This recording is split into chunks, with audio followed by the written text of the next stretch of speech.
இன்றொரு கத்திரிக்காய் கூட்டு இருக்கு, நேத்து வச்ச மீன் குழம்பு இங்கே இருக்கு, கேப்பக்கழி குச்சிக்கரு வாடும் இருக்கு, சாமச்சோறு சணம்பு கீரை பருப்பும் இருக்கு, பொரிச்ச வாத்து முட்டை வாசம்,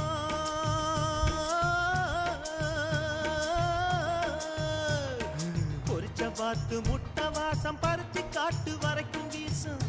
ஆமா, பொரிச்ச வாத்து முட்டை வாசம் பருத்தி காட்டு வரைக்கும் வீசும். செட்டி நாட்டு ஆச்சி சுட்ட முட்டை தோசை நாட்டி பேசும். தரிகிடுதோம் தரிகிடுதோம் தரிகிடுதோம் தரிகிடுதோம் தத்தித்தோம். நெல்லு சோறும் கொள்ளு சாறு மனச கொள்ள அடிக்கும் பாரு.